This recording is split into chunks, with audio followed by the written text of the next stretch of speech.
tonight, and Anthony and Jan. They're gonna.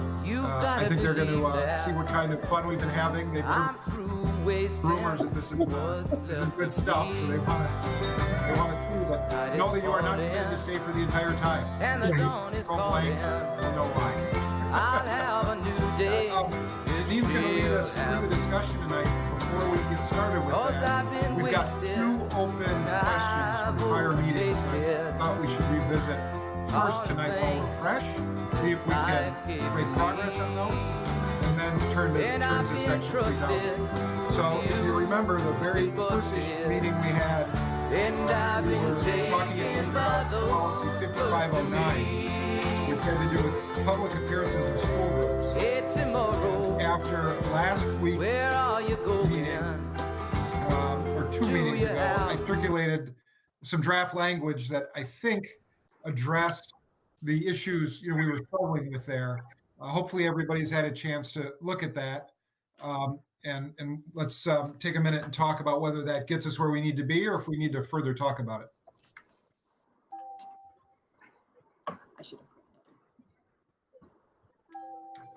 And if it's not in front of you, I can sort of summarize what the revised language says. That would be good. Okay. So if you remember, what we were talking about is whether or not student groups may or may not be required to perform at political rallies or events or religious ceremonies. And we were all sort of in agreement that they may not be required to, but we were sort of struggling a little bit with what happens if an individual student should choose not to participate. So C and D, the language that was the new language that I came up with, I'll sort of read it. C would read, student groups may not be required to perform at a political event or rally. Should a student group be scheduled to perform at a political event or rally, an individual student in that group may choose not to perform in the event or rally and shall not be penalized for such non-participation. So it would give the group the opportunity to, for example, participate in a naming of a school, or basically, I guess, any political event that but an individual student, first the group could opt out of it, but even if the group doesn't, the individual student could. And then the same thing would apply in the next section D to religious ceremonies. The only issue, or one of the issues perhaps, is what happens to them if the whole group decides to go, and what if they're not doing it out of good conscience? They just don't want to participate. It's not that they don't support the cause or whatever, but what happens? Do they stay back? Does somebody monitor them, give them homework, or what? My recommendation would be that the administrative team would develop that through the administrative guideline that will go through 5509 and flesh out what those details and consequences would be. That's something that we can work out with the administrative team. That's an excellent question. We'd have to, because I could foresee some kids trying to play the trump card here, no pun intended, trying to play a card here that they were, it's against their religious beliefs or something. And meanwhile, it's simply a way to get out of participation. That's an excellent point. That come up a couple of years ago. A boyfriend and a girlfriend both decided to stay home because of a situation at the school. And they were the only ones out of 23 kids that stayed home. And clearly, you can't really second guess, but I just found it interesting that their notes for not participating were identical. And so they had a day off from school. So Bruce, you propose that that sort of detail would be in the administrative guidelines rather than the policy itself. Correct. Marianne, you okay with that? Yep, I think that's a good idea. Okay. All right, so that closes that issue, I think. Then the other open issue is the one we dealt with 2 weeks ago in policy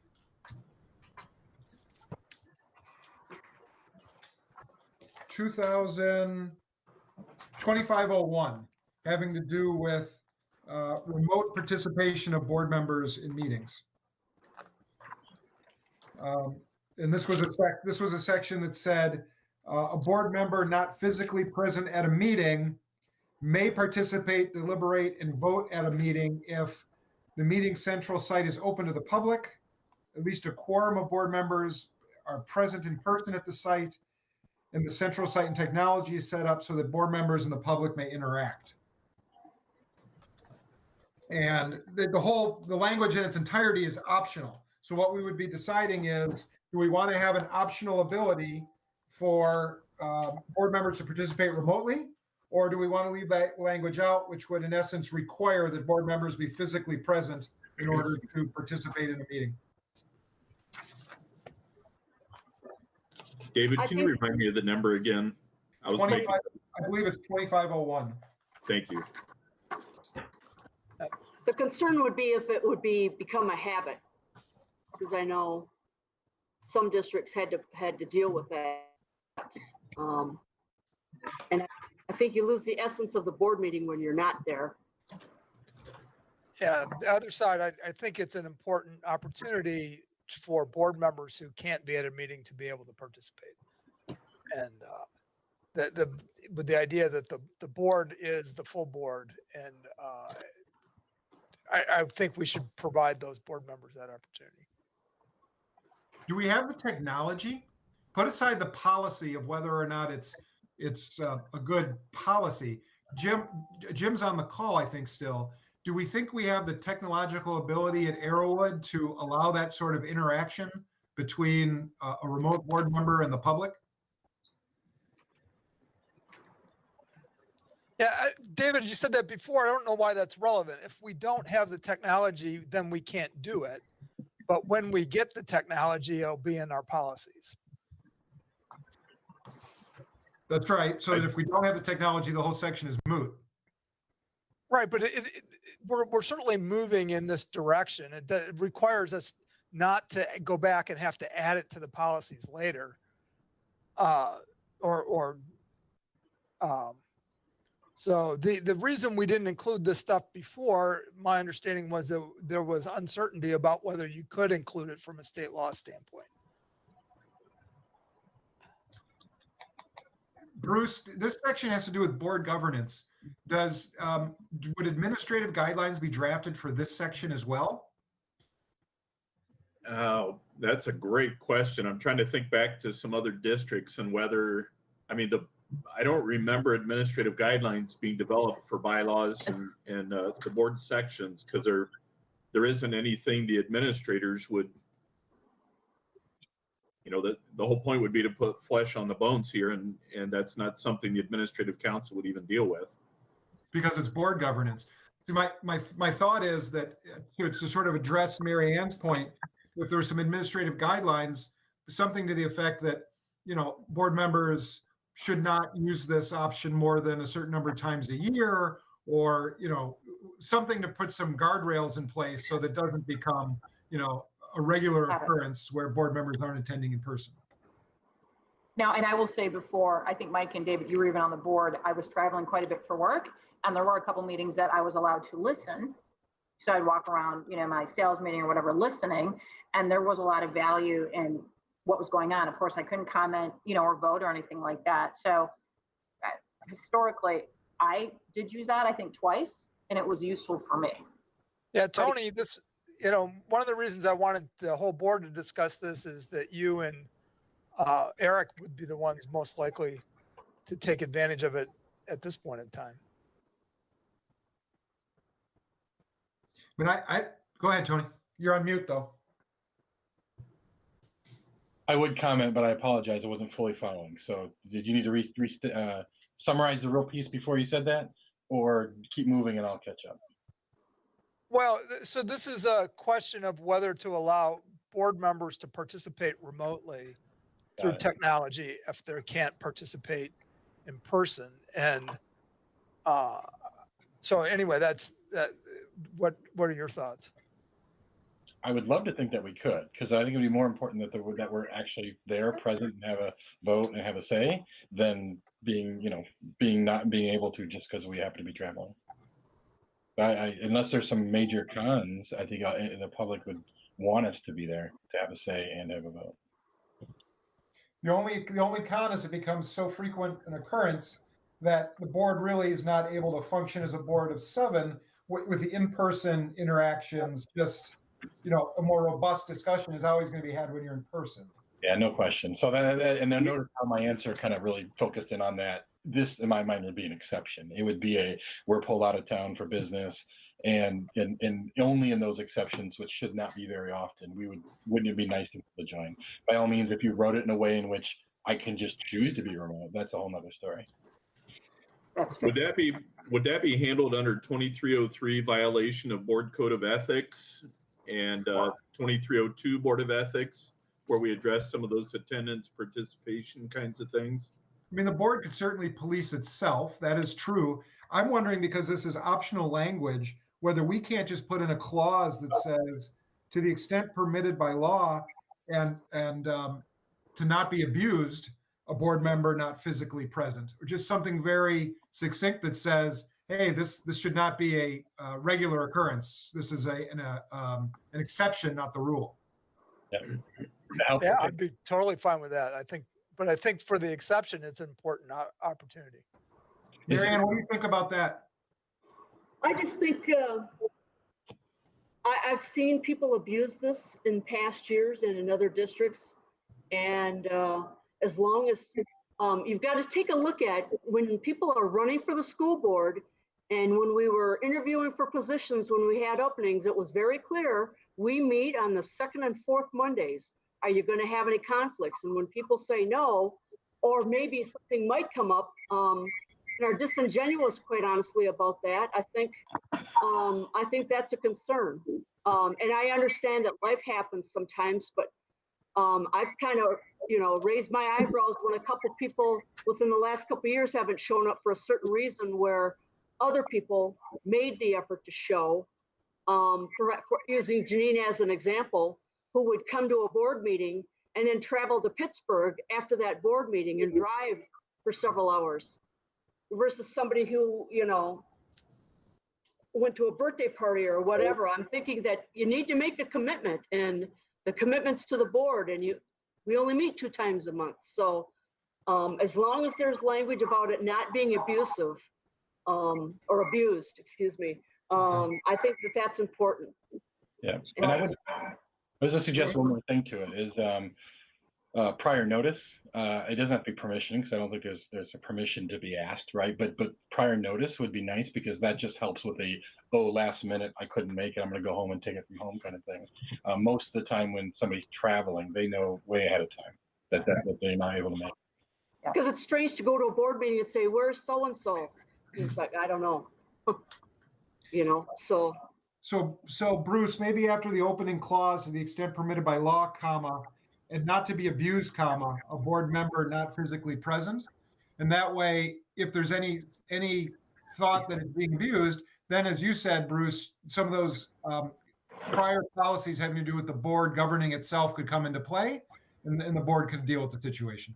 Yeah, and this turns out to be very easy to enforce, because if you don't set it up, if they're abusing it, you can say, oh, well, it didn't get set up. Okay. Yeah. I like Tony's comment as well, as far as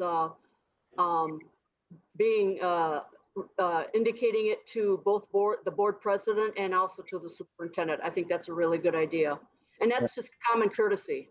Right, common courtesy, and it really just I guess makes you think about ahead of time whether you're going to be remote or not. That's a common courtesy, whether or not you're going to participate remotely or not. I think there's an expectation if someone misses a meeting that you're going to, like Jan did, she's not going to be here next Monday. She's already let Bruce and I know that she can't be here. I mean, that's just the expectation. Absolutely. Yeah. True. Yeah, under 2302 Board of Ethics, A2 says each board member will regularly attend board meetings and be informed about issues to be considered at those meetings. So you have language in there that requires regularly attending board meetings. So yeah, I think that little clause that you suggested in there behind that opening clause would be then tied back to that previous bylaw. Those two would certainly have grounds for governance. Okay, then I think we're good. We can move on. Mean, I'll turn it over to you for section 3000. All right. Well, good evening, everybody. Series 3000 deals with operations, finance, and property. Seems like there's lots of interesting things under this category. 3101 is about insurance, and I actually did not even see this one until just now. On the left, the board will purchase insurance as required by law.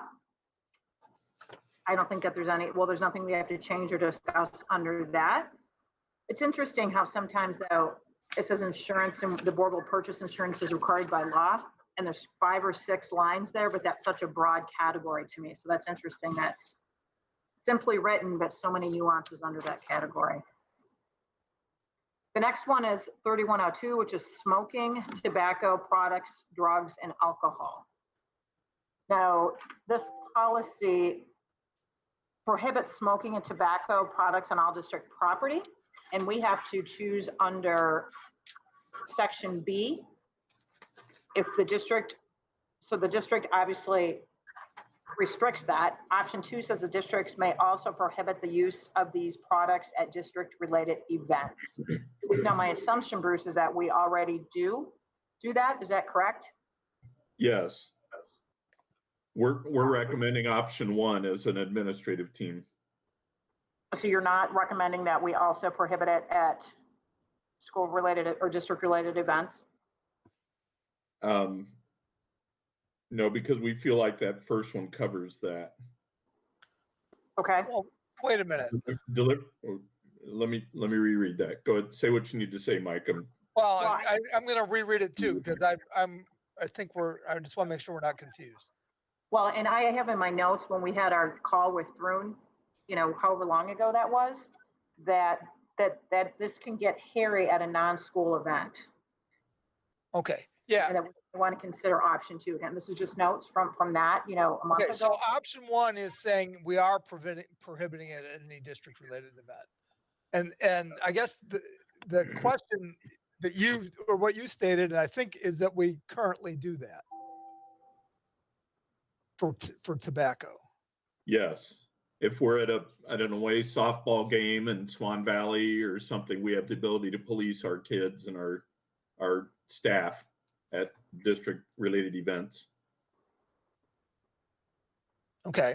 And this is just tobacco. This one's just tobacco. Right. And vaping pens and things like that.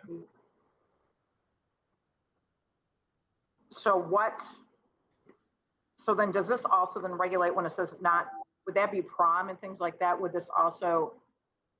Yes. Yeah. And this is, yeah. The key is the word may. Do we want it to say may prohibit, or do we want it to say basically it is prohibited?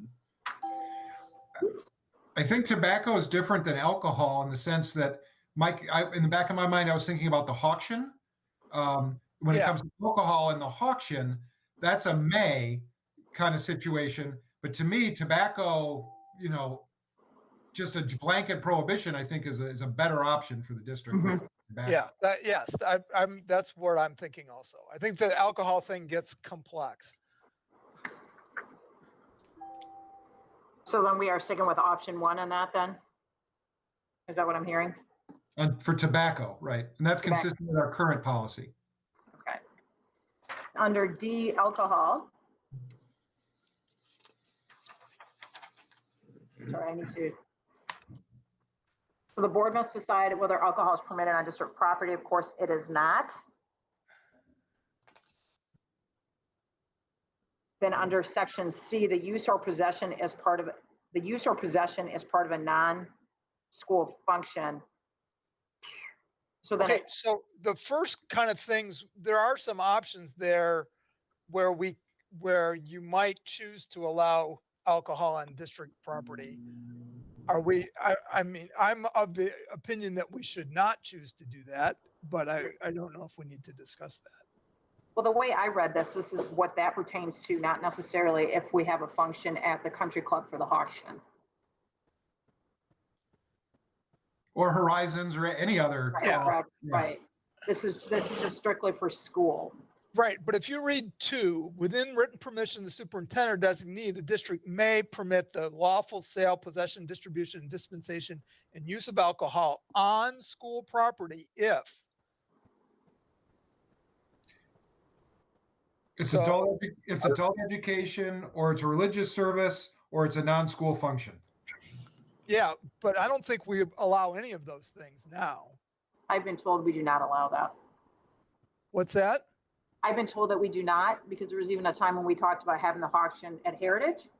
And I remember Pete Ryan saying that we could not serve alcohol at all. I don't ever remember alcohol ever being available.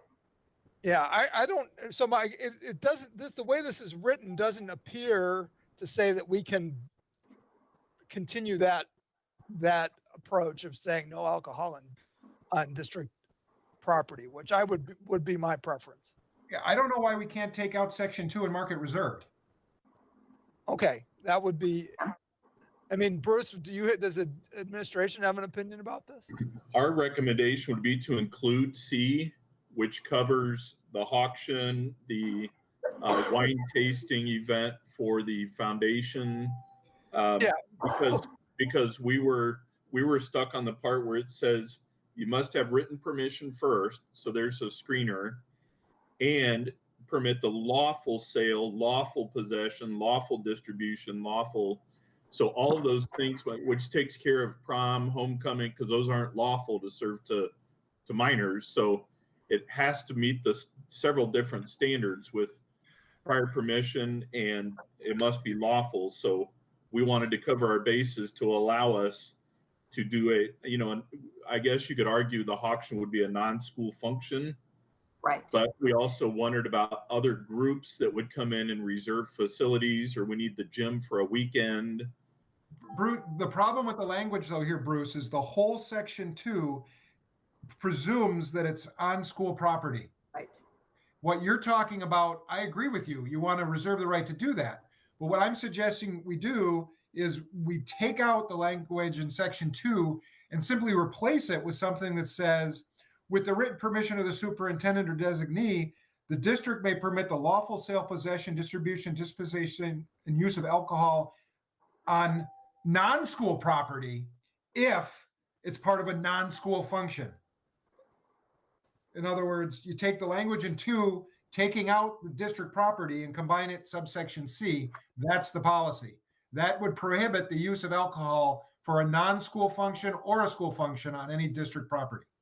So what about the point which happens, Davis and Clarkston, the starter church that wants to use the Sherwood Gymnasium they're planning a church. They don't have a facility yet. They're renting the Sherwood Gymnasium on Sunday mornings. It's a Lutheran church with wine for communion. Does that, I don't know if any of our churches use our facilities right now, but that's very widely used in other districts because you've got parking and bathrooms, and they rent, pay a fee, but that's their Sunday morning church until they raise enough funds over a couple of years that they can build their own facility. Jan, you're muted. You're muted.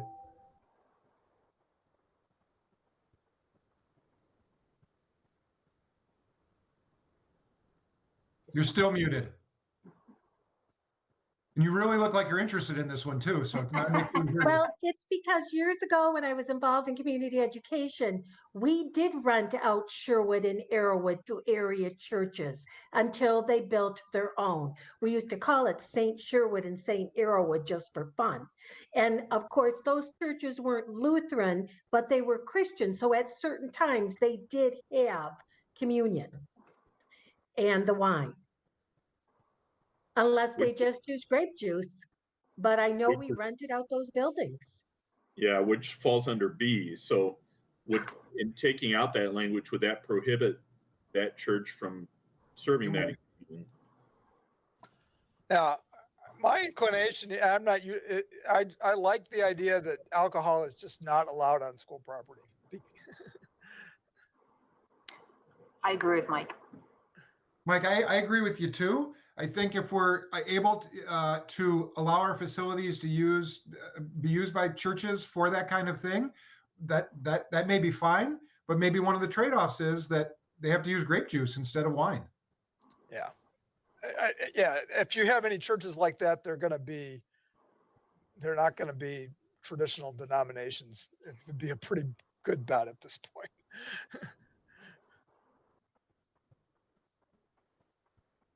and our community is full of empty church buildings for them to use. Bruce, you think we can change the language then and tighten it up to be only non-school property? So we're talking about completely banning it in all circumstances on school property. Well, I see Mike and Janine nodding. I can't see Mary Ann. She's smartly off screen for the entire section. Uh-oh. Yes, I agree. Oh, sorry. I didn't know that. My perception is that's our current practice. The best thing I can do is we can write it up and I can run it by the truant attorneys and make sure they're comfortable. So it certainly doesn't preclude us from sending it over and seeing what they say. Okay, let's do that.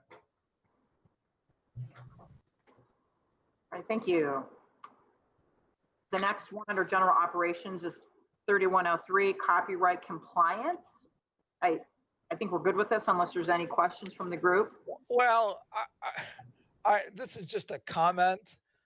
The violation thing says it's one of these things where they just throw in may face disciplinary action, including permanent expulsion. So all of a sudden, among our permanent expulsion crimes, which we've always said are very limited to 4 things, we've thrown in copyright violations, which seems extreme. And I just don't know why that's in there. Unless they're looking at it from a plagiarism prospect in which a student can be removed from college or fail. Yeah, but we're not going to permanently expel a student for plagiarism either. No, but I mean, they need to know that's out there in the real world, that you just can't copy somebody else's work. Yeah, we could get into a very long discussion about that, but so Mike, we're going to have administrative guidelines for this one, Bruce? Yes. So that means in your administrative guidelines, you're probably going to have to spell out what disciplinary action would be. Even though the policy may include permanent expulsion, I doubt your guidelines would provide that that's going to be a penalty for it. Yeah, our student handbooks already have consequences for plagiarism. So yeah, I just didn't. It just seemed odd. I agree that it belongs in administrative guidelines. It seems odd that those penalties are thrown into this. It seems like an inappropriate level of just, oh yeah, we can throw you out of school for this. It could probably just end at may face disciplinary action, and then you have your. Yeah, I agree with that. That would be my preference. I just didn't understand why that was thrown in here. Let's do that. I like that idea.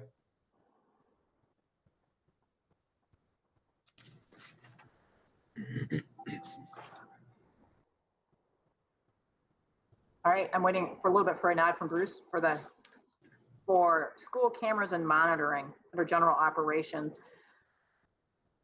Under section A, it lists the things that can be recorded within our district. Open session board meetings, district sponsored athletic events or performances, graduation, assigned coursework, and list other circumstances. So have to be very specific of those events. And I do have a question here with the possibility of us going remote learning, in the fall. Do we need to be any more specific as to the things that can be recorded? That makes sense. Should that include lectures? There's probably a whole host of things we can think of. Any thoughts of that, Bruce? Our our question as an administrative team dealt with the issue of the bus rides because we do tape our bus rides for disciplinary purposes. We wanted to make sure we didn't need to list that.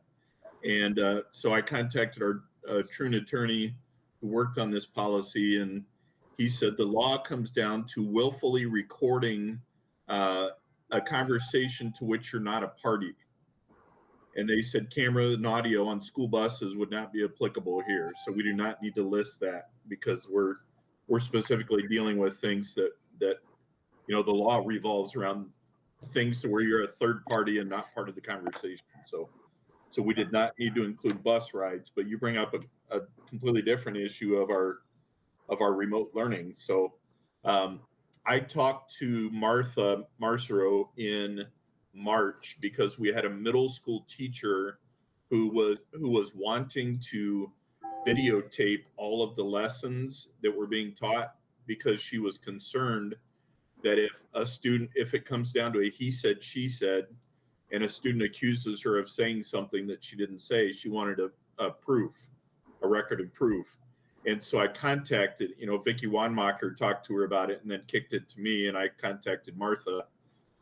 Martha said there was no reason to do that, and that there wouldn't be anything to preclude it, but it was she was pretty frank that it was kind of a silly thing to be worried about. So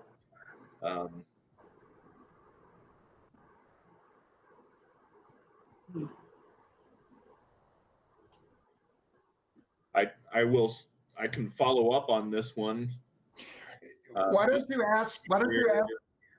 you ask her if we need to list, in that section, as part of a remote learning plan? Yeah. That specific language is part of a remote learning plan. I'll do that. So that might be another asterisk or a whole nother section, probably could be, of that.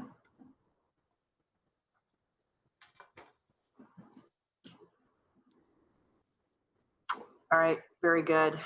The next section under general operations, 3105 deals with visitors and volunteers.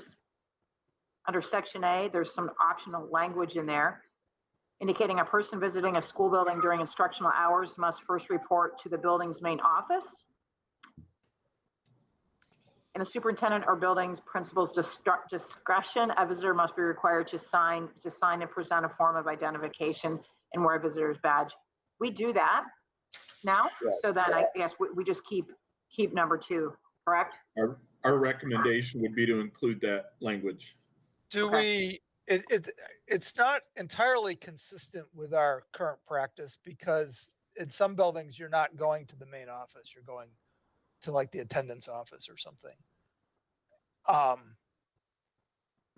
Okay. Visitors to Heritage don't go to the main office. So, right. I mean, I think we should make it consistent with our current practice. But it's purely administrative.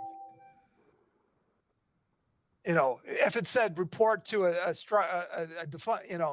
the visitor entrance location or something.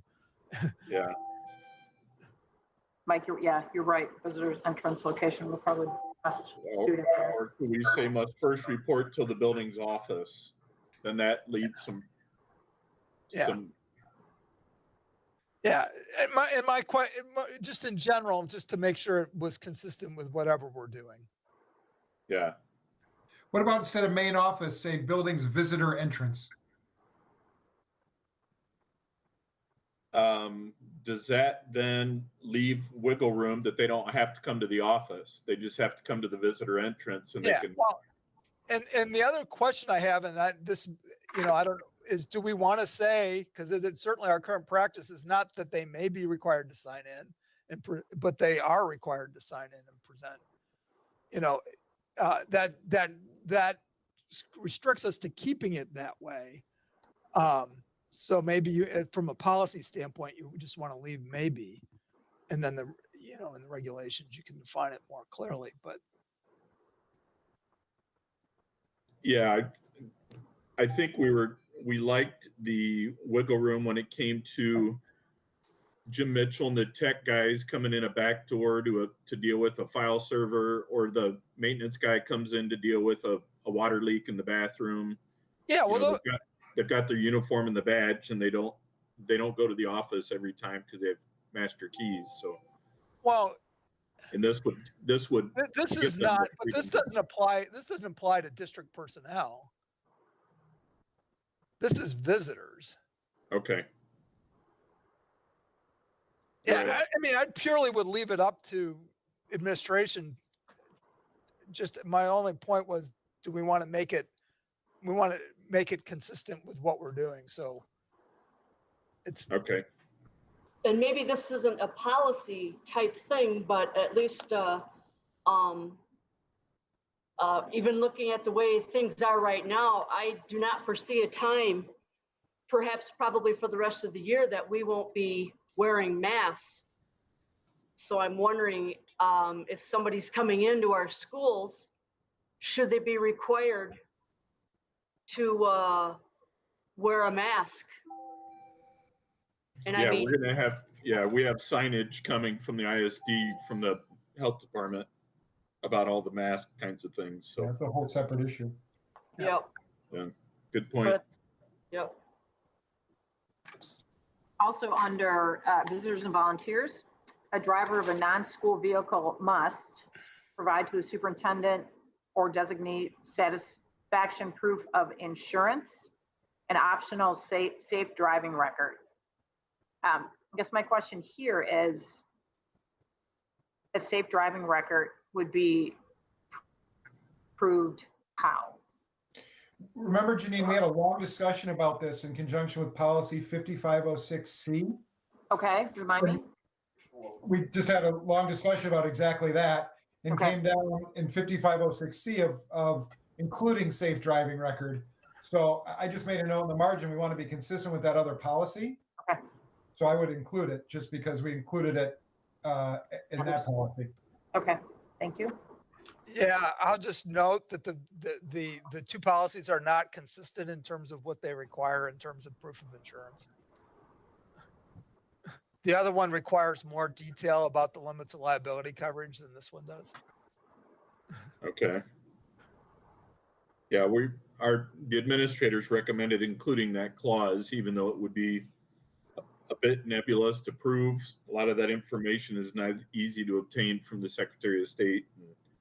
We even spoke about an affidavit that they would have to sign that at least makes them cognizant of the concern. Yeah.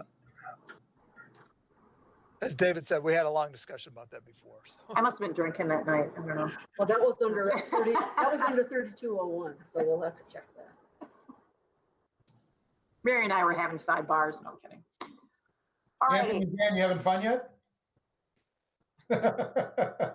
All right, let's keep rolling here. The fun one's Rolling. coming. Rolling on to 3106, booster clubs, PTOs, and other support groups. It doesn't seem that there's anything to be changed or altered here unless anybody has any discussion points under this. None being said, 3106-F, booster clubs, PTOs, and other support groups. We have two areas that we need to just insert dates for completion of forms. How about September 1st, the beginning of the school year? Bruce, do we currently have a date? Yeah, we currently have a date of September 1st. We do, okay. Yeah. Okay. And then on the next page, there's optional, there's just an optional sentence for internal use. You can see this highlighted. This is apparently, Bruce, if you deny something. We have Is the this- option of making a note there. Should that just be left? Yeah. Okay. Yeah.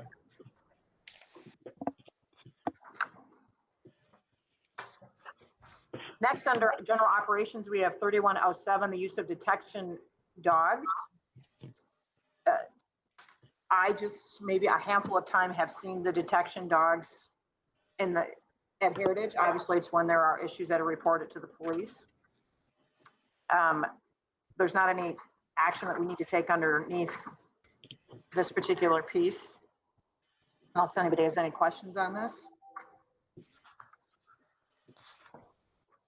3108 is service animals. The district will permit a person with disabilities to be accompanied by a service animal. Just a side note, this is clearly seen with Megan Dyball, and very useful in her situation at Heritage as a teacher. Love to see the service dog. The students really get involved and take the service dog out, for breaks and things like that. So that's nice to see it's used in the right way. Under 3109 is non-service animals. And under this particular piece, it is my understanding, this is about therapy dogs or therapy animals, correct? Yep. We basically have to have option 1 or option 2 is if we're going to allow that to happen or not. Do we approve of that or not? So do we currently allow therapy dogs at school? I believe there are, I can't think of any specifics off the top of my head, but I could certainly foresee this being an attractive option, especially the farther along we get. We're starting to see more and more of these. So your recommendation would be option 1. Correct. Are we sure? I know. We want to do that? When I was traveling a lot and flying, I saw it go from occasionally having, a dog on a lap on a flight to two on a flight to a cat running down the middle and a little lady chasing it down the aisle. Small ponies. I mean, it's ridiculous. While I see it as an option, I think we have to really, if we're going to do that, really have some hard administrative guidelines. That's just this does say that an owner who wants to bring a therapy animal in must submit a written request to superintendent or designee. So it's not carte blanche for people to bring them in. Right. But anytime there's discretion, it gives rise to the possibility of lawsuits because you say no to person A and yes to person B. And all of a sudden person A says, what's wrong with my pony? Why can't I bring my pony to school? I'm certainly sympathetic. I'm sympathetic to that. Could be more trouble than it's worth, but I'm also willing to go with the administration recommendation. All right. We felt there were enough restrictions and boundaries that we could handle that as an administrative team. Okay. We had an employee bring a dog in just because she wanted to in recent years. And it was not a therapy dog, it was her pet, which caused great consternation at the high school level. So I think, We're going to have a new district event called the Westminster Heritage Kennel Show. Yep. All right. The administration wants option 1, though, so we should go with what they suggest. All right, if I see a little old lady chasing a cat around Heritage, though, I'm gonna. That was an interesting fight. Anyways, again, under general operations 3110, data breach response. I'm assuming that we have a procedure in place for breach of security now. And this obviously does not have to have any action behind it. Any questions or thoughts on data breach? We work with the ISD on these kinds of things. They have a very detailed protocol. Okay. Thank you.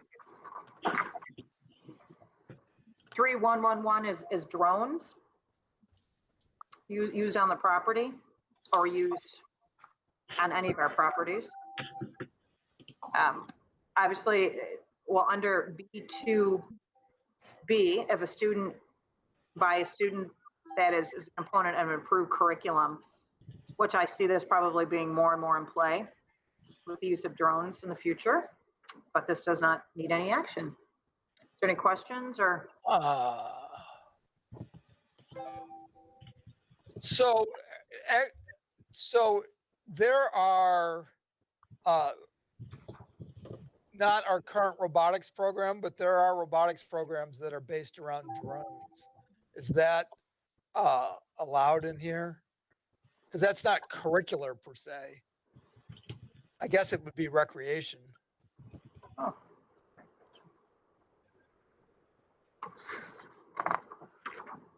Well, if that kind of a club, related to robotics and those kinds of things, that would come to the superintendent for approval. And obviously something like that would make sense from a learning standpoint, extracurricular. Actually, where this originated, believe it or not, was through the MHSAA, because other football teams were flying drones over the opposing team's practice and filming their plays. And then flying back with a cartridge full of all the information 3 nights before the game. And Good so for SATs. it went Exam. to the MHSAA, and they came out. They were the first people to come out with guidance on this, and then the policy committees followed shortly thereafter. But believe it or not, that's where it originated. That's Like it. 3112 under general operations is hours and days of school of operation. Assuming that this is very clear cut from the state and the ISD. Yep, we do this every year. Yep, yes.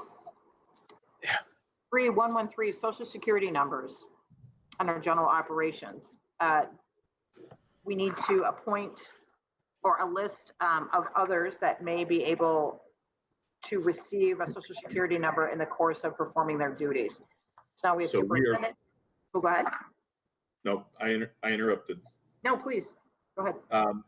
The one we wanted to add was the SISD payroll official. Now that we have contracted our payroll department out to the ISD, that person will need to have access to social security numbers. So we want to list SISD payroll official in that last bullet. Do we need to define that? With somebody's Well- name, or what do you mean? I don't know what SISD is in this because I don't know that it's defined anywhere else in the policies. Just spell it out instead of using the initials. Okay.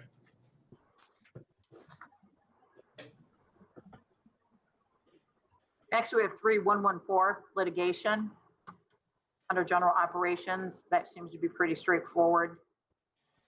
Are there any questions around litigation? Seeing none. 3115 is non-discrimination and retaliation under general operations. District does not discriminate on the basis of race, color, national origin, religion, sex, marital status, disability, or any other legally prohibited based in administration or access to the district's programs and activities. Any questions around non-discrimination, retaliation? Seeing none on that. 3116 is district technology and acceptable use. And under A7, talks about minors' access to materials that are inappropriate, pardon me. And apparently we have to, well, we can expand on this language. So Bruce, your thoughts on? We recommend including it as they have it listed there. So just keep as presented. The board defines materials that are inappropriate for minors to include obscene depictions, child pornography, and any other material harmful to minors. That's broad enough that it could be almost anything in that last clause, so it gives you a lot of discretion. Correct.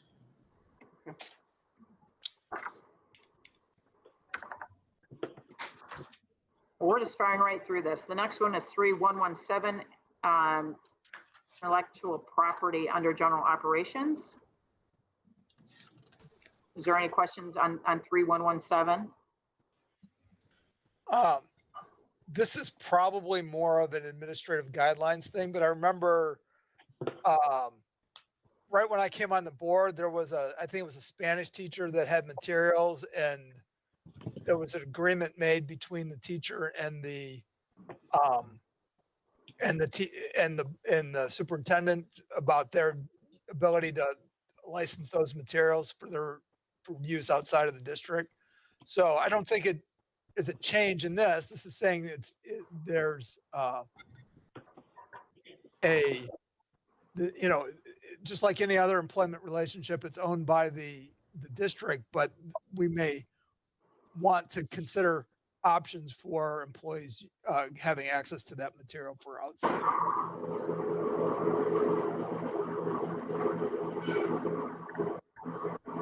So that would fall under more administrative guidelines then?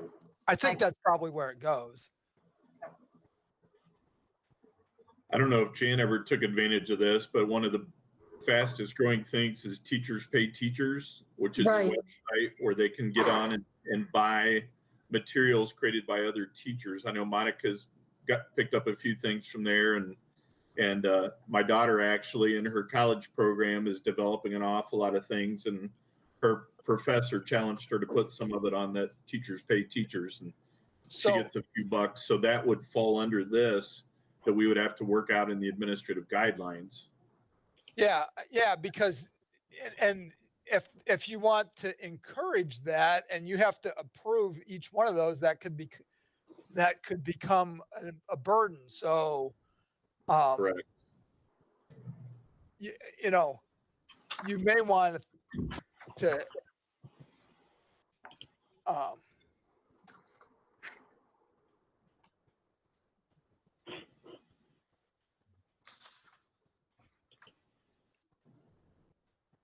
Oh, I'm sorry, Mike. I thought you cut out there for a well, minute. I mean, I think Bruce has got it. He may want to have some discussion with Troon about this is the policy here is pretty strict. It's like everything you do as a teacher while you're employed by us is owned by us, and you need our permission to use it for anything else. And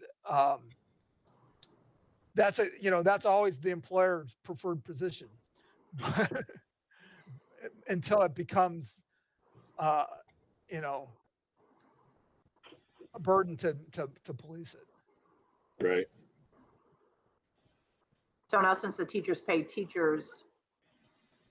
And So if I'm a teacher and I'm selling my materials to somebody else, that's a violation of this policy. right.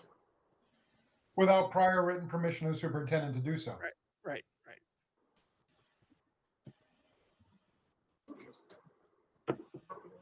Copyright.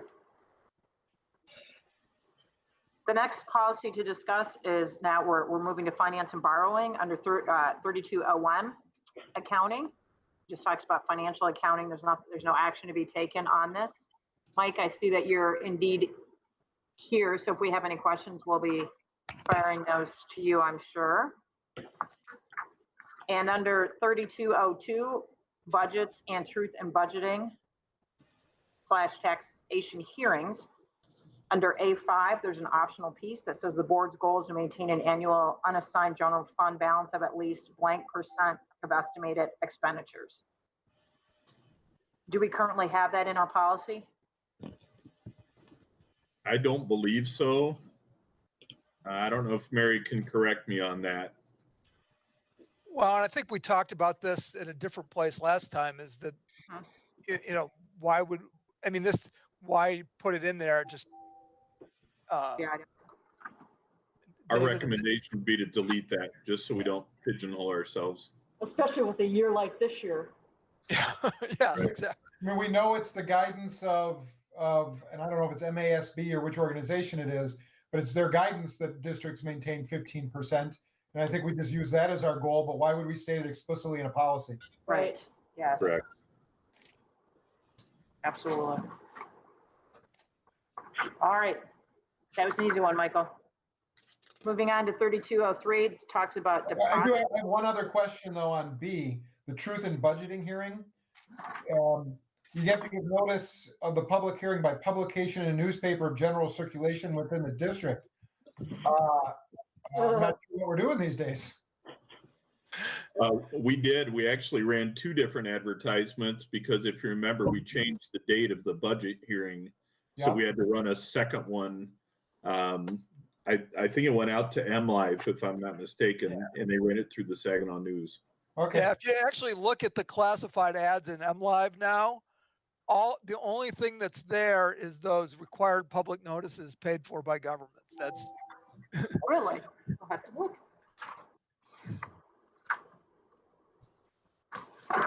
so, I mean, that's just, that's one where the law just hasn't caught up with reality. Okay. Very good. Under finance and borrowing, the next one we have is 3204, investment of funds. We have to choose one. If authorized by the board resolution, the treasurer or the blank.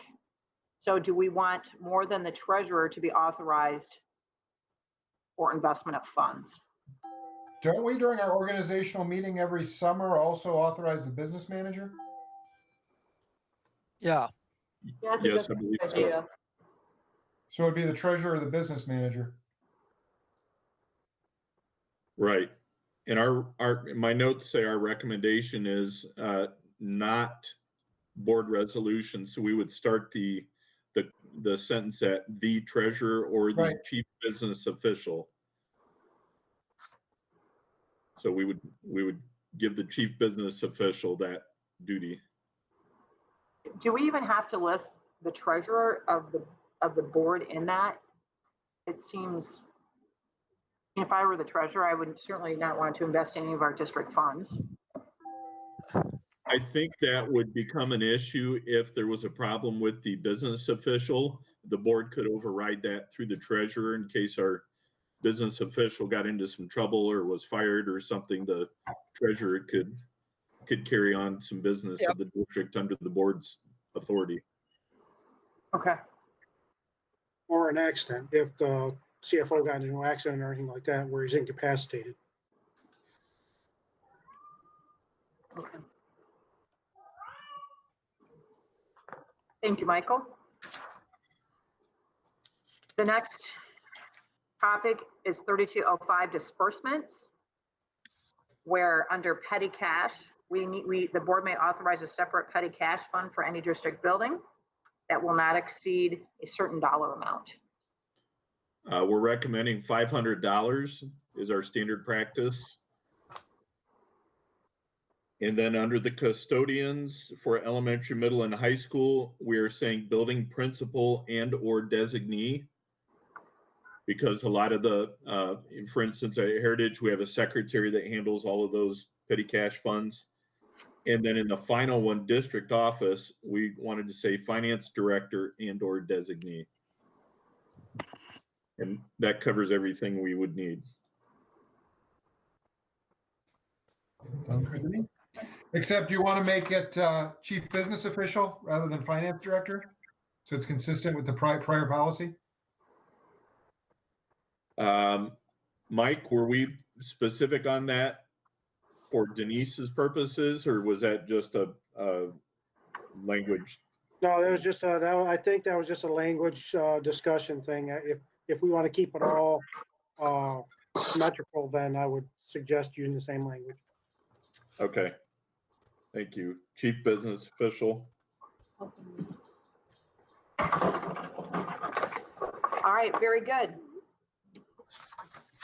The next is property tax levies, 3206. And 3207 is school activity funds. No action is taken on either one of those. But is there any questions or thoughts?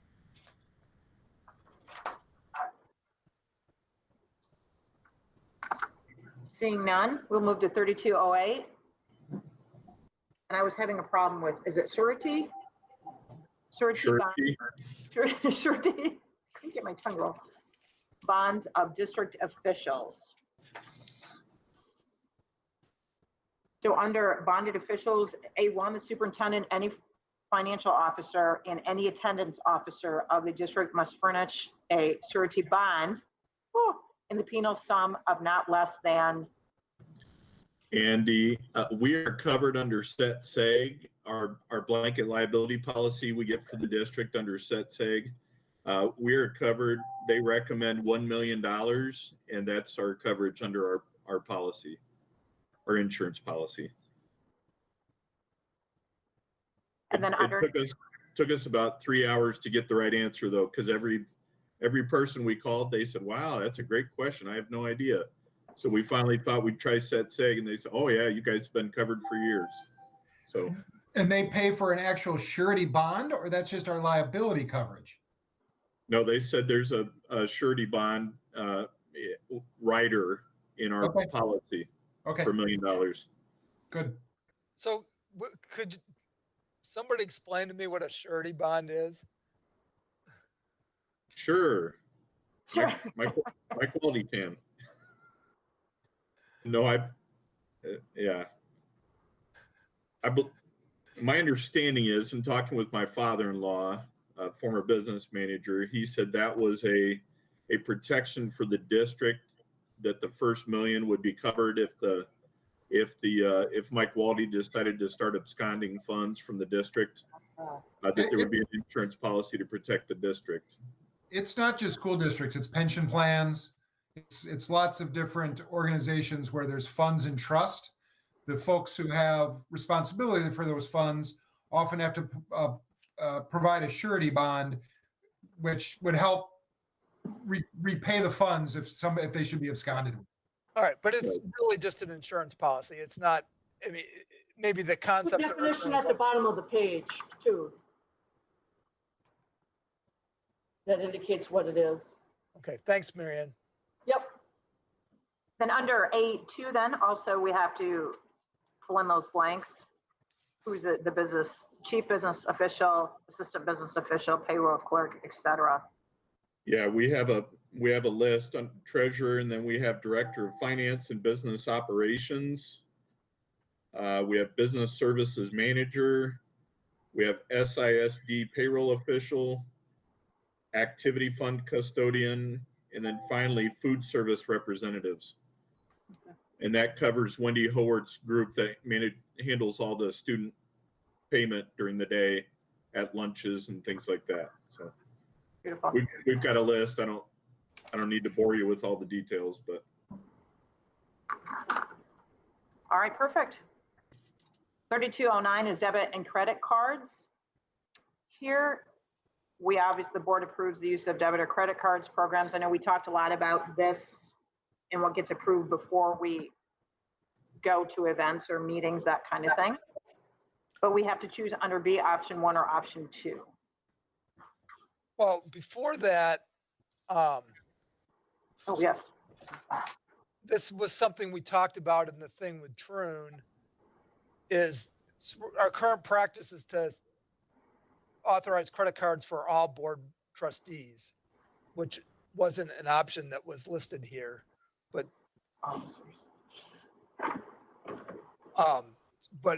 that is our current practice, so that would be my recommendation. Which option, Michael?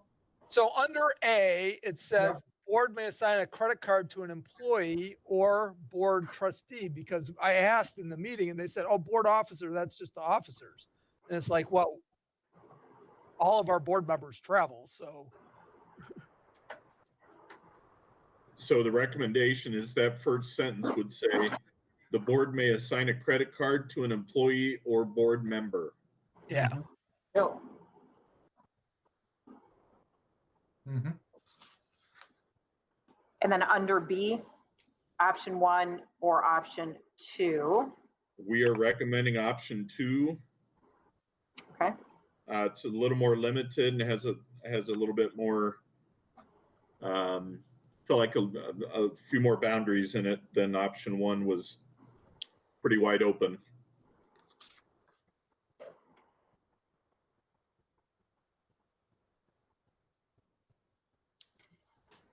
Any more questions? Oh, go ahead. No, just as a protection for the board. So like when Jamie purchases stuff, or Mike Newman, somebody purchases stuff for the district,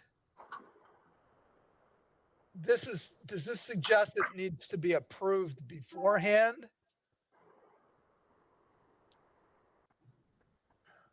Mike Waldy, you want to talk about that? The process? I'm sorry, Mike, could you repeat the question? Well, I'm just reading option 2. And option 2, otherwise the credit card may only be used to purchase goods and services approved by the board or the superintendent or designee. Maybe this is the same discussion we had last time about, it's approved by the board. It's like when we approve credit card invoices afterwards, we're approving them. Correct. So it doesn't say it needs to be approved beforehand. It just says No. it needs to be approved. Okay. No. Are you comfortable with option 2 as a Yeah. board? Okay. All right. Sorry, guys. Had to scold one of my children. Okay. So then off to 3201, borrowing, under finance and borrowing. Again, seems very vague for all borrowing, but it must include everything that we need for that process. 3211, post-issuance tax compliance. Any questions around the tax compliance piece?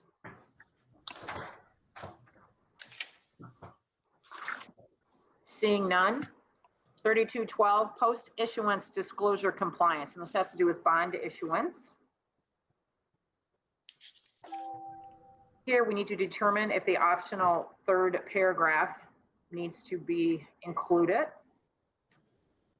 Our recommendation is that it be included. Why not give the board the flexibility?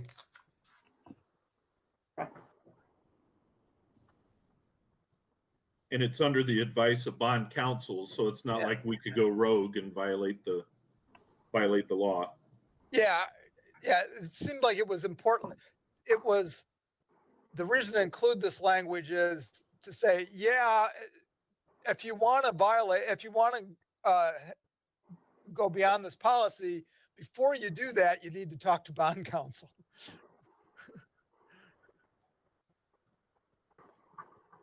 So yeah, I agree. All right, very good. That puts us at 3213, electronic transactions of funds and automated clearinghouse arrangements. Obviously, the district may engage in both of these actions. You see the definitions there. And under A4, electronic transactions officers or ETO means the superintendent or another person designated by the board to have rights and responsibilities. The way I understand this, we just need to confirm that the superintendent is supposed to be in that line. Is that correct? We're recommending including that. Then would that also be under B, where the chief business official? Correct. Okay. And then we are recommending including C, or that, not C, but the other part there under B. Okay. So do not delete, keep that language in. Yeah, Okay. we thought that was appropriate to keep. But wait a minute, that's not really policy language. That's a suggestion, and it says, the suggestion is you use what follows in C as the controls. Right, and we looked over those and felt that those were appropriate. Right, but you're going to take out that note. Correct. Yeah, okay. Yeah, we were fine with that, yeah. Okay.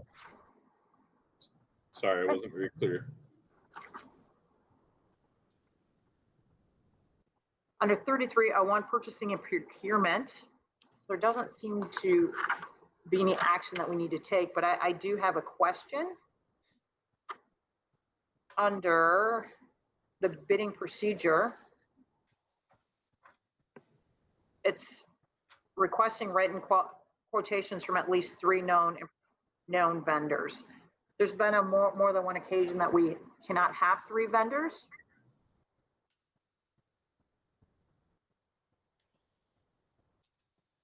And I'm wondering if we need to include, I don't know, some type of language that says if you can't have 3 vendors, or.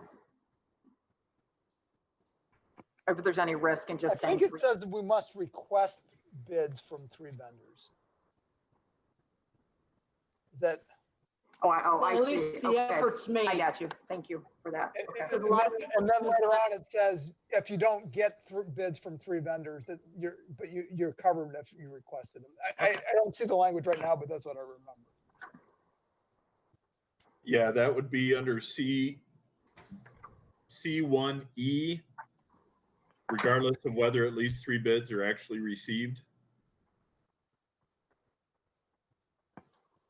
Thank you. Does that cover that, Mike? But yeah, I was just trying to respond to Janine's concern. Yeah. Yes, and that's what I remember reading. Yeah. And then this is just a general question. Under 3, the district will take affirmative steps to ensure that minority businesses, women's business enterprises, and labor surplus area firms are included in bidding opportunities. I'm just curious how we as a district take action to do that.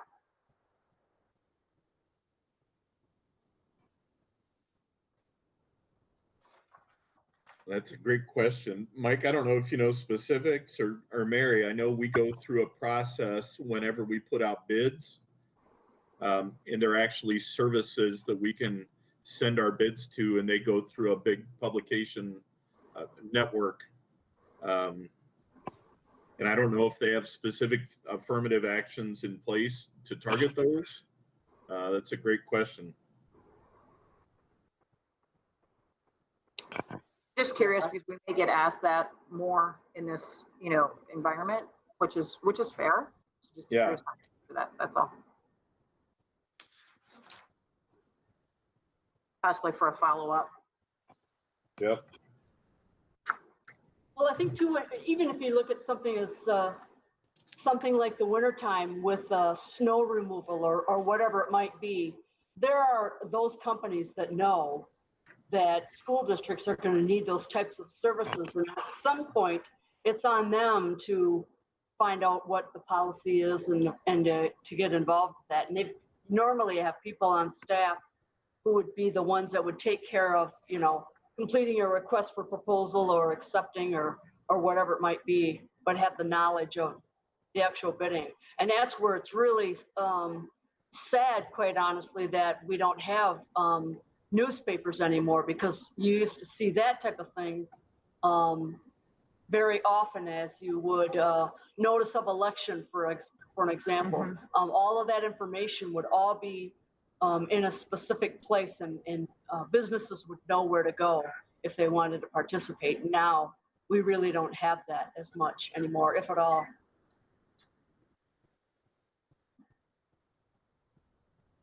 Thank you, Marianne. Moving on to 3302, acquisition of real property, where we have to have a discussion on this one is under B, which would give a limited authority to the superintendent. So Bruce, recommendation on that would be? Just a second, I'm finishing my note on the last one. All right. No worries. Sorry. I want to make sure I follow up on that previous question. Thank you. 3302. 3302, we're recommending to include that language. Okay. Yeah, I think if I remember correctly, when they were going through this, they recommended including it. So once the board authorized purchase of something, you didn't have to go back to the board for the final approval. Yeah, if there's a modification of a transaction or something, I can just make the modification and under subject to board parameter and legal review, instead of calling a special meeting just to change a line in a document or something. All right, wonderful. The next one is 3303, gifts and donations. Under A2, the board authorizes the superintendent to accept donations of personal property consistent with the district's interests and objectives at an estimated fair market value of blank or less.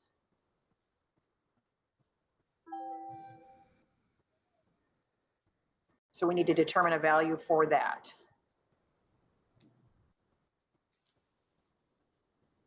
We are recommending the term, the current state bid threshold, which adjusts each year, but I'm trying to remember specifically. The current state bid threshold right now is $24,924, and that gets posted every year. And we publicize that in all of our business procedures manual to all of our employees. We just felt like that was a reasonable number to use when you're taking a stab in the dark to develop a number. Okay. You know, we could say $1,000, we could say 10,000, we could say No. $500, we could, but we just felt the state bid threshold comes out every year and is announced. And this is just saying what you're authorized to accept without going to the board. Correct. Right. Yeah. So yeah, my question. Go ahead. Go ahead. Nope. Well, so maybe this. So when a machine tool gets donated to the shop, which I know happens, and that the current value of those things is not, that's not going to be an issue. But does this suggest? I mean, I guess Mr. Bidwell knows that he needs approval. You probably designated the principal to approve that, so that people know that they need somebody to approve. They can't just take donations of stuff without getting approval. Yeah, I believe that's, well, I shouldn't go out on a limb like that. Mary, do you know if that's in our business procedures manual that we publish every September for our employees? I don't know that offhand, but I definitely can look. Yeah. Okay. It's not I was just thinking about, because there are, I mean, I understand the reason for this policy is you could end up having stuff in your buildings that you don't really want in your buildings if you don't have an approval process for it. Yeah, an estate or a business, Eric Smith next year is getting rid of 1,000 laptops or something, and he asked for 200 of them for one of our labs or something. So based on the market value, we would either have to bring that to the board for formal approval, or we could just approve it. In the district. But yeah. Anyway. Now, Mike, the board must approve all donations of real property regardless of value. So that's real estate. Real estate only. Okay. Yeah, I had to think about that. I was thinking about what that meant and what was different between real property and what's the other word? Personal property. Should it state real estate property? Yeah. So real property means actually real estate. Right. I'm just curious if we should put real estate property, but David can probably help. I think that real property is the correct legal term. Yeah. Okay. All right. Thank you. I'm sorry. So we have 24,294 for the estimated fair market value of, and then the board retains authority in its discretion to accept donations exceeding, and then we have to put in another. Is that also 24,924? Well, our recommendation is to put the term, the current state bid threshold. Yeah. I'm sorry. And okay. That's a moving number every year. It gets announced, I think, in August. Yeah. And then we publicize that out to our employees. Yeah. Great. It seems like a good solution. Beautiful. 3303-F is the form for the gifts and donations. And then there's some optional language in there. I'm curious, we have the Saginaw Township Community Foundation. So do we have to have that optional language in there? We are recommending to include that. Okay. Actually, we prefer donations go through the foundation because they have much more latitude in how they spend that. The district has very tight restrictions on what we can do with that. So it's actually to our benefit if they go through the foundation. Just a lot less red tape when they go through the foundation. So we would like to include that.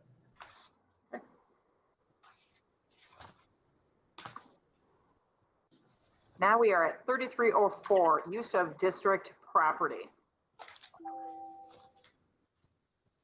Under AB, we have rentals fees for district facilities and equipment are set by, We're recommending option 2. Thank you. I didn't think that was anything you folks needed to worry about. well, that's set by community education, correct? Yeah. And So- Steve Elliott usually runs that by me in the summer and says, here's what I'm recommending. Are you okay with this? Then we also have to choose language under D, use of district facilities by non-student groups. Either option 1 or option 2.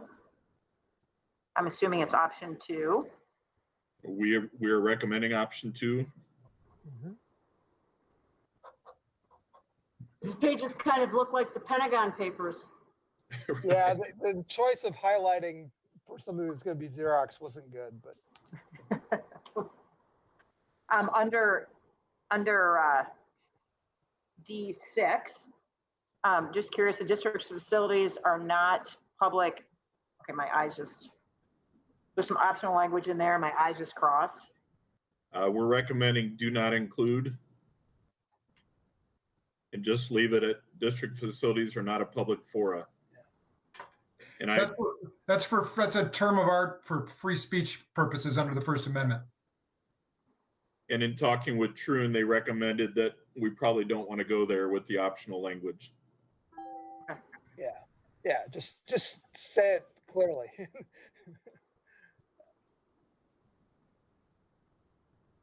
And then under E, use of specialty facilities by application and agreement. Obviously, this is for membership. Well, I guess that's the way I'm interpreting it. For membership, you pay to go use the weight room, that kind of thing. Yeah, we're recommending deleting this section. We have the swim classes already fall under a separate language. So we're covered there because obviously swim classes are huge.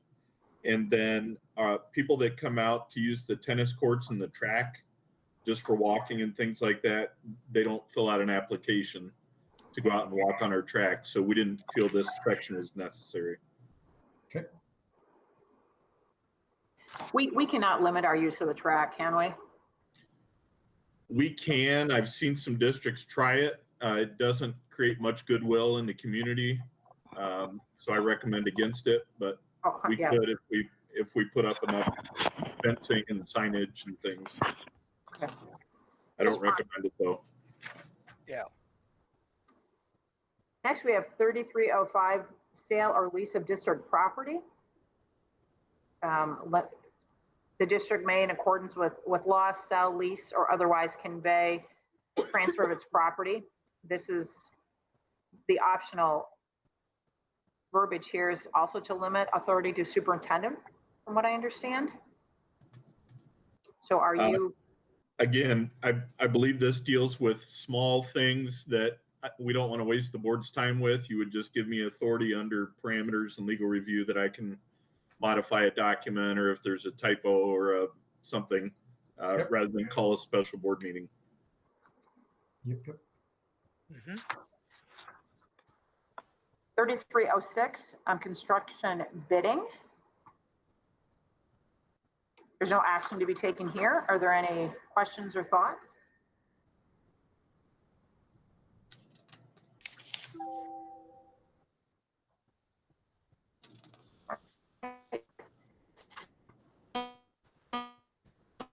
One minute break. I'll be back in 30 seconds. Excuse me.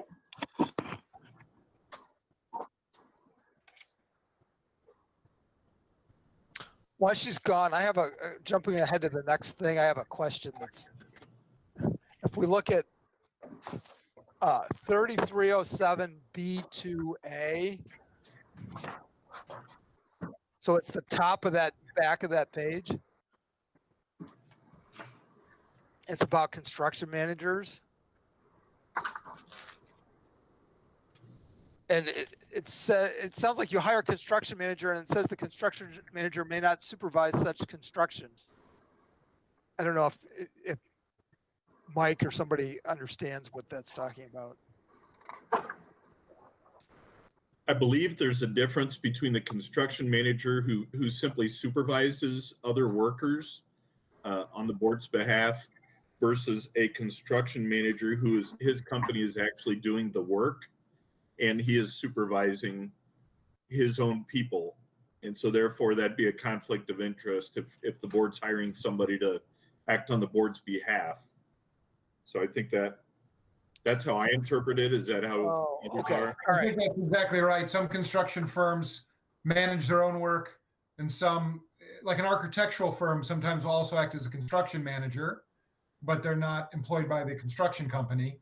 And sometimes it's less expensive to have the construction company not use that third party. But Yeah. it's a conflict of interest issue, just like Bruce said. Yeah. Yeah. Okay. I get it. Everybody's So kind of going none of in and that out was and heard. frozen.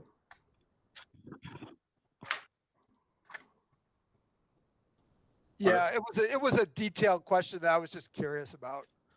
It was in B2A. There was a little bit of confusing language about the construction manager may not supervise such construction. But the question was, that's typically why we hire construction managers, to supervise the construction. So we had to go back to B2 to go through that a couple more times before we had a good handle on that. So in response to the original question, we're recommending including that, and that was Troon's recommendation to include, because we are a township and we are not a city or a village. They recommended including that language.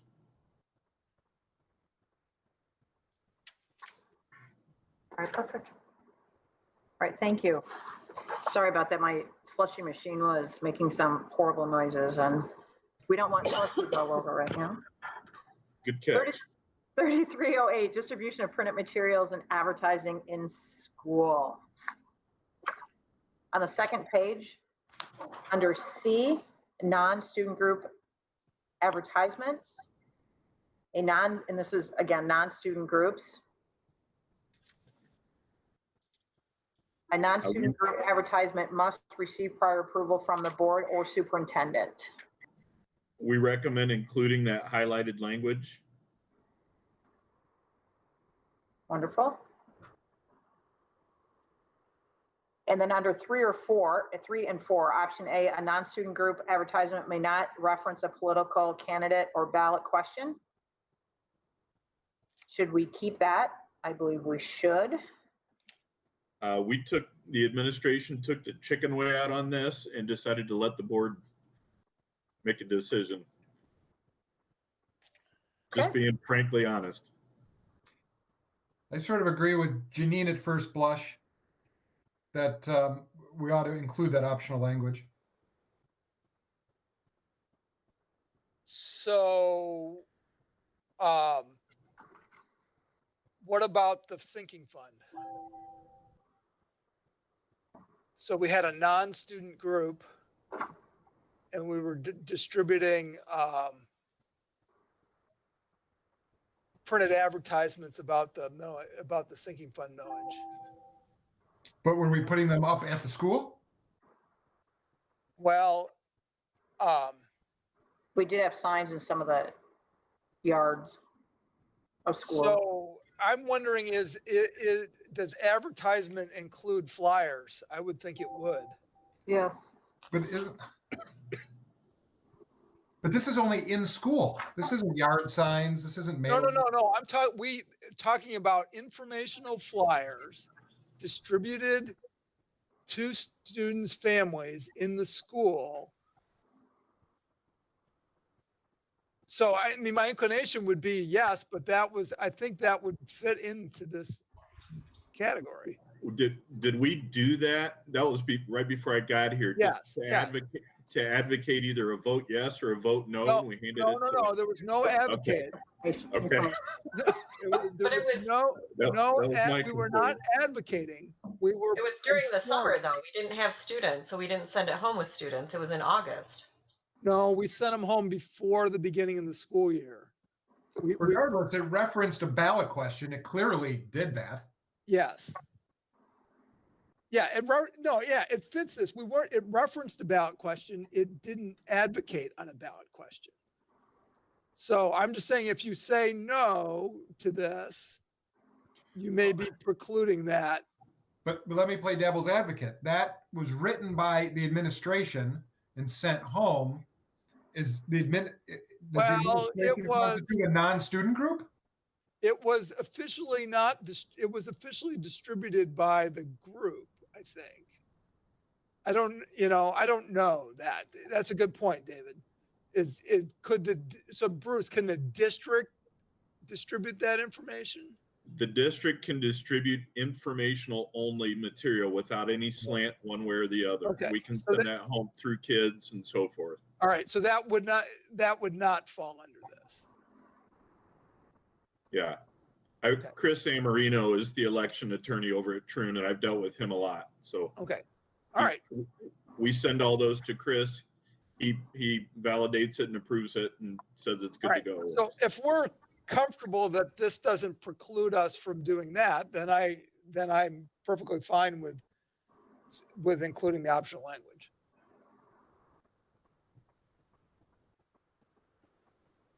Beautiful. And then under 4, non-student group advertisement, if approved, but recommended is intended to generate revenue, does not create a forum for speech or expression. So we need to decide if we're going to keep that as well. So if it's something to create revenue. It's another provision that has to do with First Amendment rights.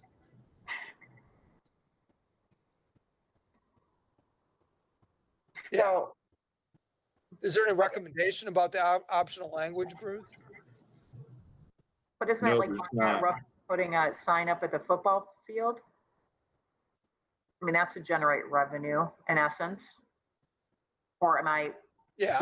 Who's putting up the sign? Say that like again. Condat Roofing, or somebody, or Baines Apple Valley wants to put a sign on the football field. I mean, that's.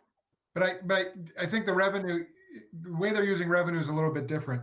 My understanding is that if speech is designed, if a flyer, which is like speech, is intended to generate revenue, if it does not fall within the First Amendment, and therefore, if it's designed to be a revenue type event, it's not covered by the First Amendment. So your sign at the football field, it generates revenue. It's not protected speech. Got it. And what this is, it says optional but recommended. So they're saying put this language in. They just.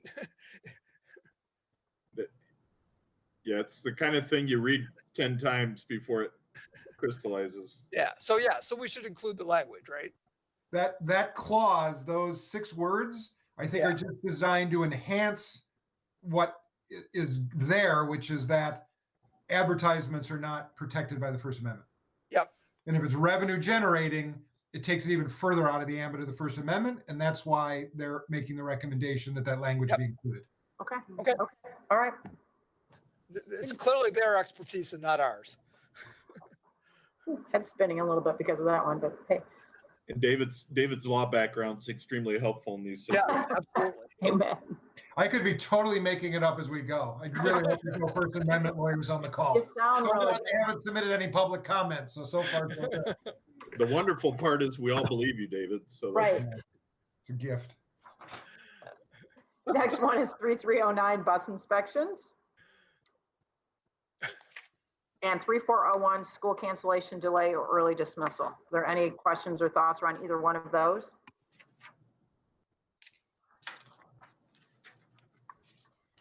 For 3401, just curious, the superintendent may close, delay, or dismiss school.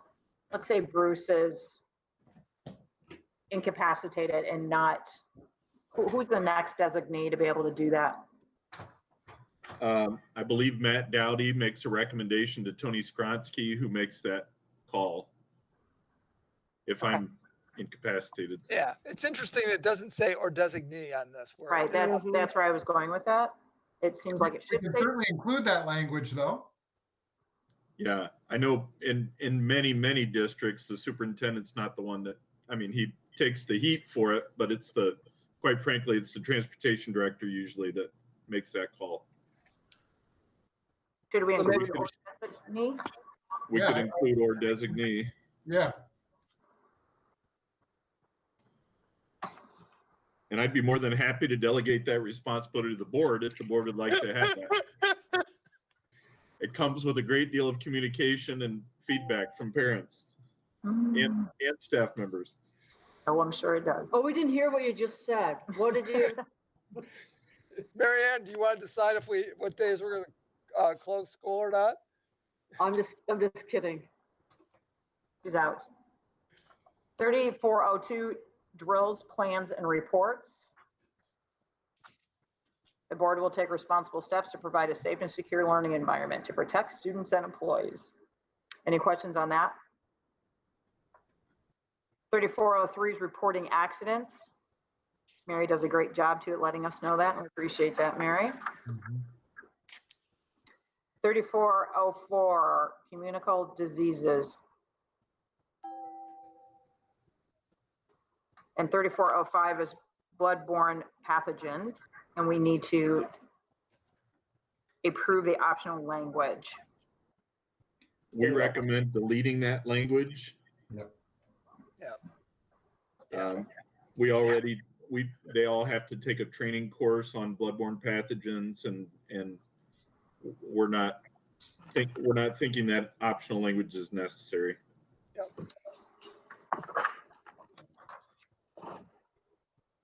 3406 talks about pest management.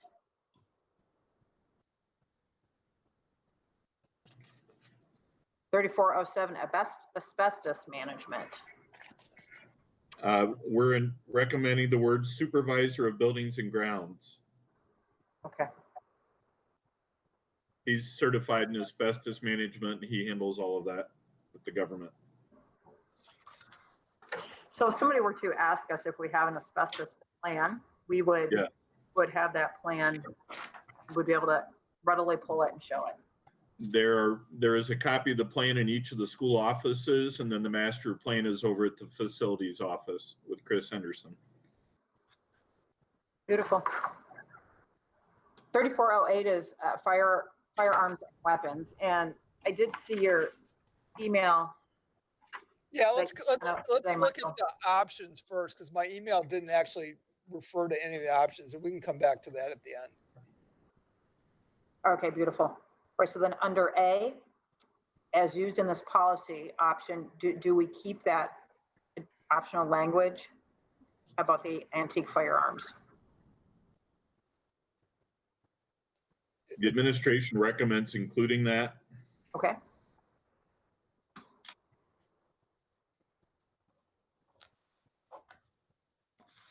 And then under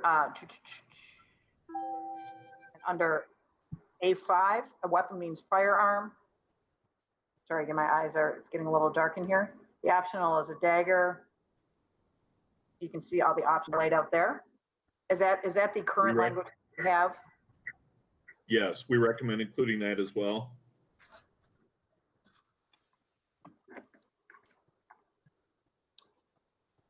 And then there's a whole slew of options under 4 through 7.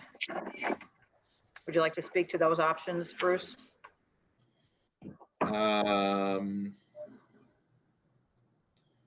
So these would be exceptions to the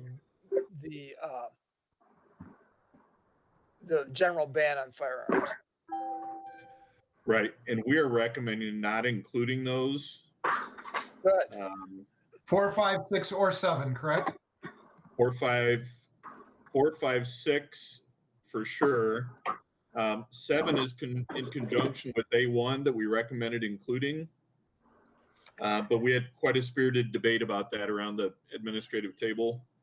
So we're certainly open for conversation about number 7, which ties to A1. Well, the A1 is just a definition thing, but this is really about the somebody that has a firearm in the trunk, and never leaves the vehicle. the firearm never leaves the vehicle. Am I understanding this correctly? Correct. So in the past, we would have a hearing, and then we would say, well, it's an exception because they didn't intend to use it as a weapon. Right. By including this exception, it would allow us to not have to go through the process of having the hearing about it and then saying, well, it was an exception. But on the other hand, it gives us the opportunity to look at it carefully and make sure that that was what was going on. And how do we know this person might not go out at any given time and get it in the trunk? Right. And its intent is different. I get uncomfortable anytime we say that it's permissible to have a weapon in a vehicle in a parking lot. And I don't care if it's an antique firearm, a hunting, whatever. I get real uncomfortable because bright line rules in these kind of situations, I think, serve us better. I'm on board with that. If someone wants to try to prove, like they did in the past, that, when they had a long knife, they could prove that, they were doing landscaping work and they forgot to take it out of their car. I almost prefer a board hearing to gauge it rather than have a per se exception, because I don't like the idea that if a vehicle, for example, doesn't have a trunk, the person could carry the firearm in the passenger compartment and it could be permissible. Yeah, I'm on board with that. I think there are other districts where that's a much more common thing and they want this language, but I'm on board with, I agree with you that having bright line rules is helpful. Marianne, what are your thoughts? Pardon me? What are your thoughts? I just think that, kind of going back to what I said, we don't know if somebody, just because it's there and, I'm going hunting after school, that to me doesn't offer any safety. We have no idea what somebody will do and what might set somebody off. So you're on the same page there. Yep. So I think what you're hearing, Bruce, is 4, 5, 6, and 7 would all be deleted. Okay, so does that also delete A1 then? Because there's no reason to define an antique firearm then if we're not including 7. Correct. Okay.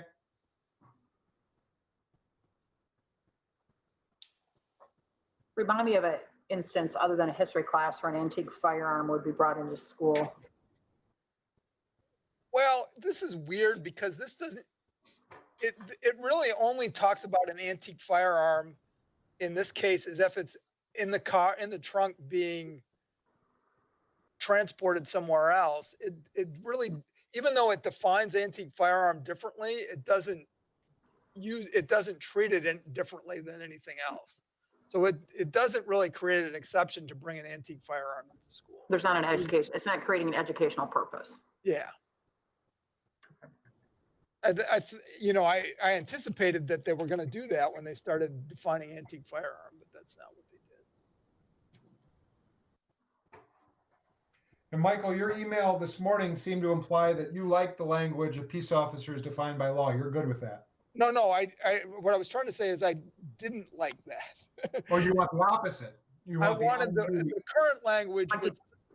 The current language says is an on-duty law enforcement officer. And I think that's much more specific than a peace officer. And the one most extreme thing I can think of is when we had the Oakley Police Department that had 400 people that were auxiliary police officers that might consider themselves peace officers and therefore able to carry a firearm into the school. So I was looking for a much more restrictive definition that would be consistent with the law.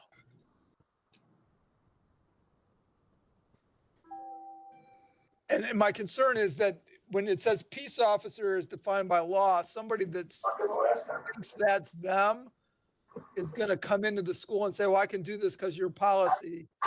They're not going to go look at the law to see what the law says about it. And it puts the obligation on us to say, oh no, the law restricts you from doing this. I'd rather have the most restrictive description of that in our policy. Or could we add the law? Well, so really you have to go back to ask Troon about this if the rest of the board thinks it's worthwhile. Does that preclude Saginaw Township police officers from coming in with a? No, because it's, it doesn't, because first of all, they're on-duty police officers, right? So you're not saying take out B1, you're saying change the wording of B1. Yes. Replace it to say the person is an on-duty law enforcement officer, or if off-duty is otherwise required by the agency to carry a weapon or is otherwise defined by law. Yeah, which is what is in our current policy, Bruce. Okay. Yeah, I misunderstood. I thought you meant strike B1 altogether. I was concerned about that. No. Just what we currently have in our current policy. It's just I thought the way our current policy was written was more clear to somebody that was reading it, and more clearly restricted to just somebody that happens to consider themselves a peace officer and might want to bring a gun into the school rather than, they're clearly an on-duty police officer. Okay. So Bruce, you'll run that different language by Troon and make sure it's acceptable. Did Mary capture that wording? It's in the email I sent you and David earlier today. 1:42 this afternoon. Okay. The person is an on-duty law enforcement officer, or if off-duty, he is officer otherwise required by law. Okay. Like David indicated. Thank you. So are we all good then on 3408? Yeah. For now? Okay, perfect. Yeah, which is, and then, and I think we're good because the whole rest of the thing is freedom of information. FOIA, baby, here we go. All right, 3501, Freedom of Information Act. Do we choose will or will not provide for fee appeals to the board? Will not. Administration recommends will not. Okay, good. You can tell we're at the end. 3501-AG, Michigan Freedom of Information Act, Procedures and Guidelines. Those are just a bunch of inserts. They are a bunch of them. An administrative guideline that they put in your policy. So it just shows you what an administrative guideline kind of looks like. But yeah, we'll insert all those addresses and things. With that being said, I think the 3000s are done. Oh, nope, there was one lingering one at the end. Appeals. Appeals, yes. That's just Saginaw County, I think.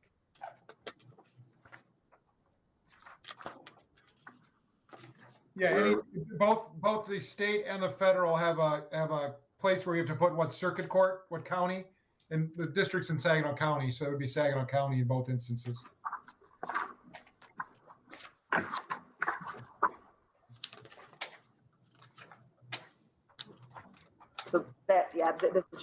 So this is a attachment A, attachment B, attachment C. You just have to insert.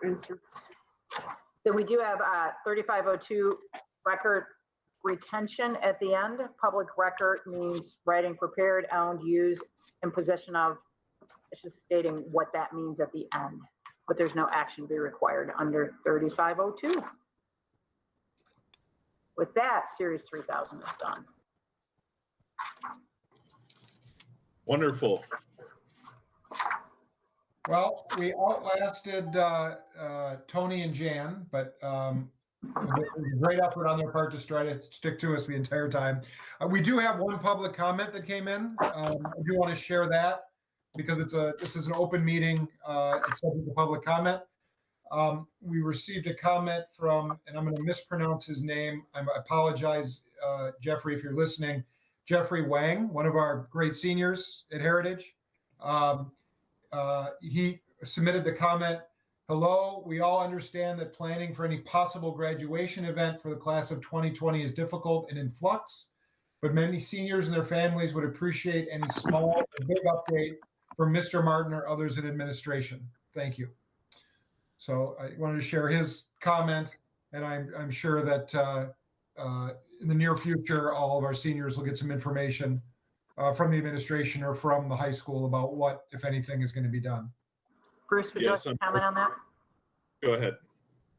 No, I say I know that Bruce and has been working with the leaders at Heritage, and we have a meeting at 4:00 on Wednesday, an outdoor meeting with Bruce and his team, myself, another parent, and I believe 2 students to create an advisory board to kick around ideas and see what is next. Jeffrey, I am on your bus, and we will do what we can do the first week of August, banning no other issues forthcoming. Fair, Bruce? Yep. And we're going to put some details together.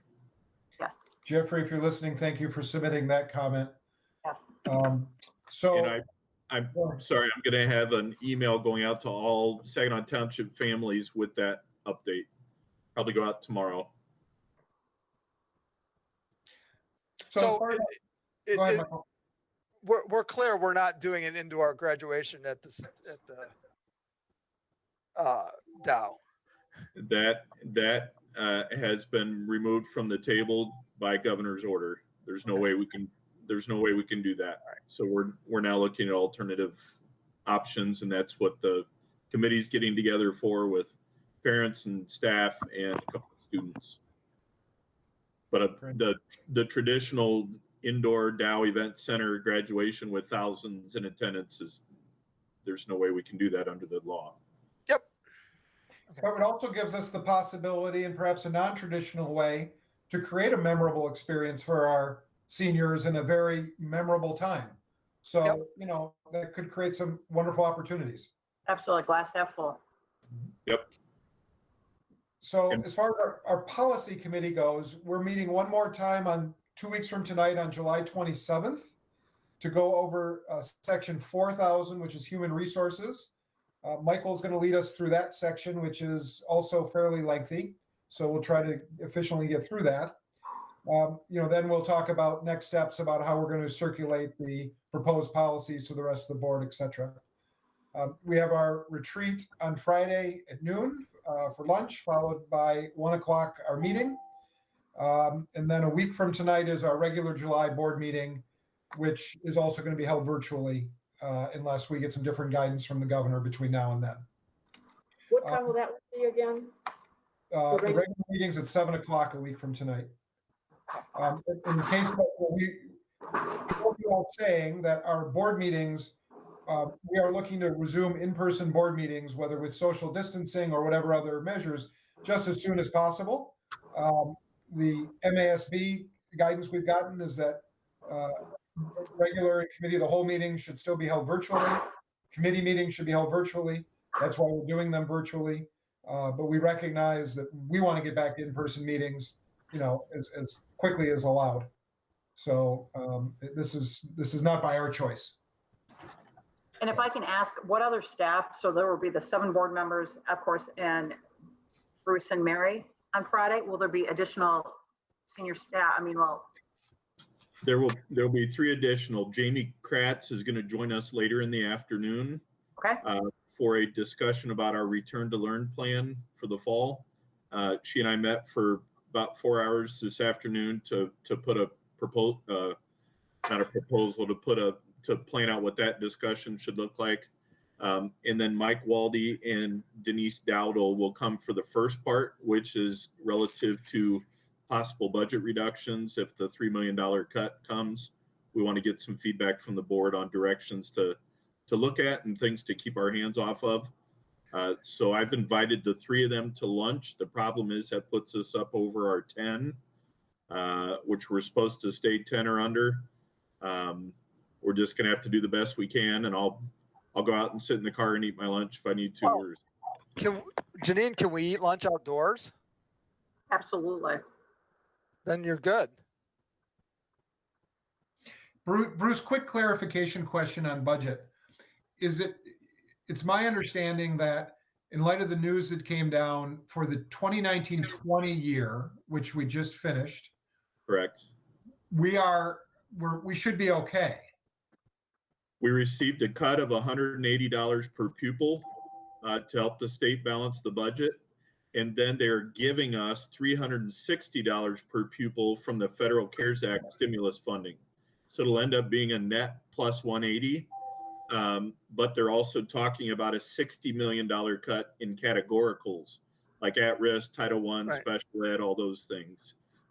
We have not, it's been shockingly silent since that announcement.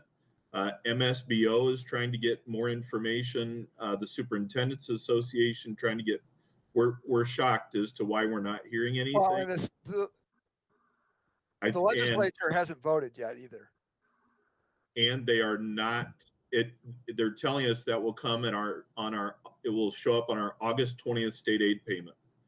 So Mike and I met as early as this morning on that. We're trying to figure out what in the world does that mean, and what should we plan for, not plan for, what restrictions will be on that plus 360, which is supposed to address COVID related expenses.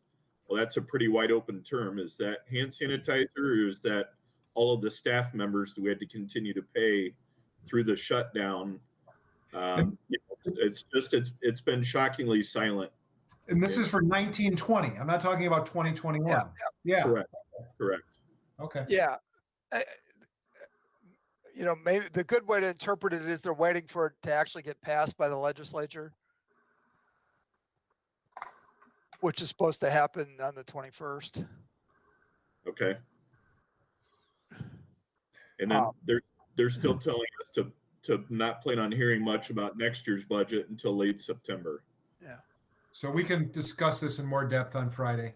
Yeah. Especially the coming year. But what I'm hearing is don't expect a lot more, because there's like $500 per teacher in this CARES Act money. How does is that actually something that allows us to cover our other expenses or not? And how? But what I'm hearing from you is don't expect a lot of clarity about that on Friday. Yeah, the thing that surprises us is that normally when an announcement like that is made, within an hour, we have updates from all of our organizations, the business officials, the school board, the superintendents, and it's like you could hear a pin drop. And so everybody's now reaching out to them, asking why we haven't received any updates. And the answer is because they can't get any information either. It was like it was said in a press conference in a vacuum with absolutely no information. So we're all very puzzled. Mary, can I ask a favor? Will you, and I can print it off, but the governor's plan, I'm still kind of old school. I'd like to highlight things and things like that, all the different pieces. Could we have hard copies of that Friday? Sure. Yep. No problem. Jamie and I are putting together a folder of information for the board members on pertinent documents, and that's one of the documents we're putting together for you in your folder.